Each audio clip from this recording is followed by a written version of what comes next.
اللہ چاہتا ہے کہ یہ بندہ اس رینک تک پہنچ جائے.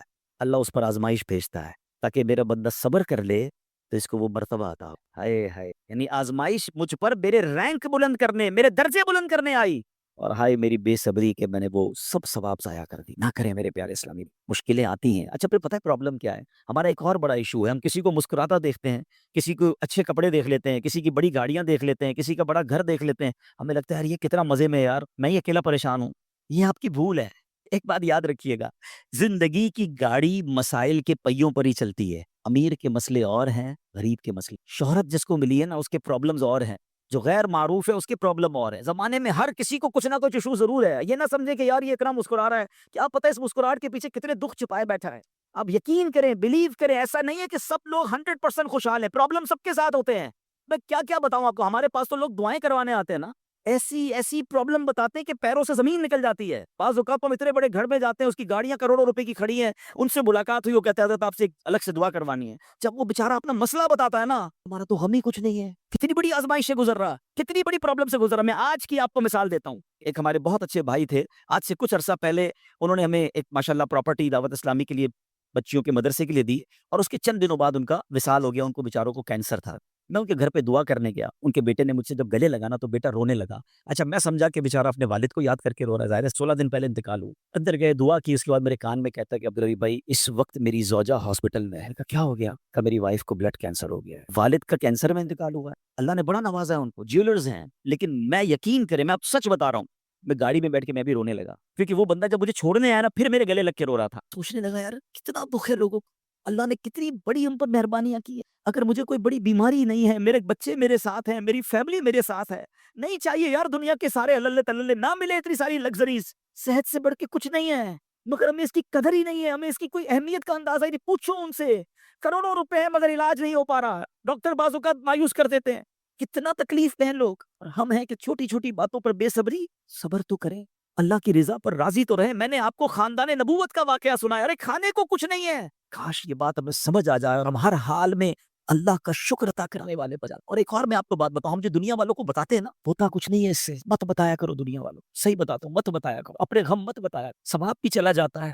اور بعض اوقات یہ دنیا والے نا ہمارا مذاق بھی اڑاتے ہیں. ہم جب کسی کو اپنا پرابلم بتاتے ہیں نا ہمارے سامنے تو بڑے اچھے بنتے ہیں کہ اچھا اچھا ٹھیک ہے میں کرتا ہوں کچھ. بعد میں جا کے دنیا میں باتیں کرتے ہیں، آیا تھا میرے پاس ہے، اس کا یہ مسئلہ ہے، ہاں ہاں باتیں بڑی کرتا ہے، بڑی پرابلم میں ہے. کیوں بتاؤں میں دنیا والوں؟ نعت کا شعر ہے نا، کسی کا احسان کیوں اٹھا، کسی کو حالات کیوں بتا، کیوں بتاؤں میں دنیا والوں کو مجھے کیا غم ہے نا. میرے آقا سلامت رہیں ہیں، اللہ کے حبیب علیہ الصلوۃ والسلام ہیں، اور رب عز و جل کی بارگاہ ہے، میں ادھر عرض کروں نا. کسی کا احسان کیوں اٹھائیں، کسی کو حالات کیوں بتائیں، آقا تم ہی سے مانگیں گے تم ہی دو گے، تمہارے در سے ہی لو لگی. ہاں اللہ رسول کی بارگاہ میں عرض کیا، ادھر آنسو بہاؤ، نہ بتاؤ دنیا والوں. ایک اور کمال کا شعر ہے کہ دنیا والے تو درد دیتے، دنیا والے تو درد دیتے ہیں، زخمی دل کی دوا مدینہ ہے. تو جب دنیا والوں نے کوئی ہمارا بھلا کرنا بھی نہیں نا، ان کے ہاتھ میں ہے. شفا دینے والی ذات میرے رب کی، برکت دینے والی ذات میرے رب کی، تو اللہ سے ہی باتیں کرو نا. تو آج سے یہ ذہن بنا لے میرے پیارے اسلامی، مشکل آنی ہے تو صبر کے ساتھ وہ وقت گزارنا ہے، اللہ کی رضا پر راضی رہنا ہے. وہ بڑا کریم ہے، وہ اپنے غیب کے خزانوں سے آپ کو عطا فرمایا. توجہ بیان کی طرف رکھیے گا. اور اب آتے ہیں اس پورے واقعے سے ایک اور خوبصورت بات جو ہمیں سیکھنے کو ملی، اور وہ بات کیا ہے کہ نبی پاک کے خاندان کی سخاوت کیسی تھی. مولا علی شیر خدا کے پاس صرف 6 درم تھے، آپ نے وہ سب کے سب دے دیے. مگر آج حال یہ ہے کہ لوگ اپنی زکوٰۃ ادا نہیں کرتے. آج زکوٰۃ لوگوں کو بھاری پڑنے لگ گئی ہے. جب کیلکولیٹ کرتے ہیں کہ جناب کروڑوں روپے زکوٰۃ، تو اس کے بعد ان کو بھاری لگتی ہے. نہ کریں ایسا. یہ زکوٰۃ مال کا میل ہے، اور اگر یہ مال کا میل آپ کے مال سے جدا نہ ہوا تو یہ آپ کے مال کو بھی میلا کر دے گا. ایک بات یاد رکھیے، سرکار دو عالم صلی اللہ تعالی علیہ وسلم کا یہ فرمان ہے، اپنی زکوٰۃ ادا کر کے اپنے مال کو مضبوط قلعوں میں قید کر لو. اگر میں اور آپ چاہتے ہیں نا کہ میری آپ کی پراپرٹی سیکیور رہے، ہمارے مال و اسباب سیکیور رہے، تو حدیث پاک میں تو فارمولہ موجود ہے کہ اپنے مال کو زکوٰۃ دے کر مضبوط قلعوں میں قید کر لو. کہ یہاں زکوٰۃ دینے کے لیے تیار نہیں لوگ، لمسم نکال دیتے ہیں، کیلکولیٹ نہیں کرتے. یاد رکھیے یہ مال ہی عذاب بن جائے گا اگر آپ زکوٰۃ پوری ادا نہیں کرتے. اگر ہمارے پاکستان میں سارے سرمایہ دار کچھ نہ کریں، اپنی زکوٰۃ پوری ادا کر دیں، سارے زمیندار اپنی زکوٰۃ پوری ادا کر دیں، آپ اپنی آنکھوں سے دیکھیں گے کہ غربت کتنی جلدی ختم ہوتی چلی جا رہی ہے. میں نے ایک بار کیلکولیشن کی، ذرا سنیے گا. پاکستان زرعی ملک ہے، ٹھیک ہے، اور اس کی زراعت کی جو کیلکولیشن ہے وہ انٹرنیٹ پر موجود ہے. You can search with your self. آپ چیک کر لیں کہ 2023 میں پاکستان کی ٹاپ 20 کراپس کیا کون کون سی ہوئی ہیں. آپ انٹرنیٹ پہ خود ڈھونڈ لیں, آپ کے سامنے اس کراپ کی کیلکولیشن بھی آ جائے گی کہ اتنے ملین ٹن, اتنے جناب کروڑ کے جی جو ہے وہ گندم ہوا, تو کاٹن ہوا, تو فروٹس ہوئے, تو شوگر ہوئی. پاکستان کو اللہ نے بڑا نوازا. شریعت کا حکم کیا ہے؟ جس اللہ رسول کی ہم بات کر رہے ہیں, جس اسلام کو ہم نے قبول کیا ہے, شریعت کا حکم یہ ہے کہ اگر آپ کی فصل اگتی ہے تو اس فصل میں اگر بارش کا پانی ہے اور آپ اپنا پانی پرچیز نہیں کر رہے اور صرف بارش سے آپ کی فصل اگ رہی ہے, تو جتنی فصل ہوگی 10% عشر, کیا کہتے ہیں 10ویں حصے کو, وہ آپ نے نکال دینا ہے اللہ کی راہ میں. وہ غریبوں کا حق ہے, وہ زکوٰۃ ہے زمین کی. اور اگر آپ پانی ٹیوب ویل وغیرہ سے لیتے ہیں, پیسوں سے خریدتے ہیں, تو 5%. آپ بلیو کریں, میں بیٹھا کیلکولیٹر لے کر کہ پاکستان کی ٹاپ 10 کراپس کتنی ہوتی ہیں, اس کی مالیت کتنی ہے, اس کی ویلیو کتنی ہے, وہ میں نے بنائی اور اس کا 5% لگایا جو دینا ہی دینا ہے. آپ یقین کریں وہ بھی خربوں روپے میں بن گیا. یہ خربوں روپے کہاں ہیں؟ اگر ہم زکوٰۃ دیتے تو کتنے غریبوں کا بھلا ہو جاتا, کتنے گھر خوشحال ہو جاتے. یہ تو صرف زمین کی زکوٰۃ ہے, پراپرٹیز کی زکوٰۃ. اربوں خربوں روپے کے لوگ مالک ہیں, مگر جب کیلکولیٹر چلاتے ہیں نا, اوئے ہوئے ہوئے زکوٰۃ جناب 10 کروڑ روپے بن جائے گی, تو پھر بھاری لگتی ہے. اللہ کے بندے, اللہ نے 4 ارب دیے ہیں تو 10 کروڑ زکوٰۃ ہے نا,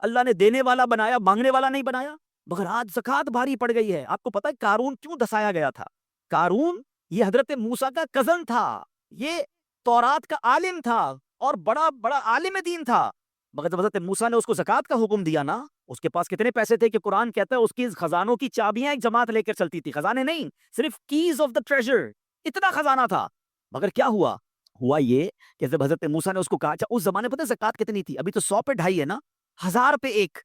آپ نے فرمایا ہر 1000 پر 1 تم نے زکوٰۃ دینی ہے. اس نے کیلکولیٹ کیا تو بہت بنتے تھے.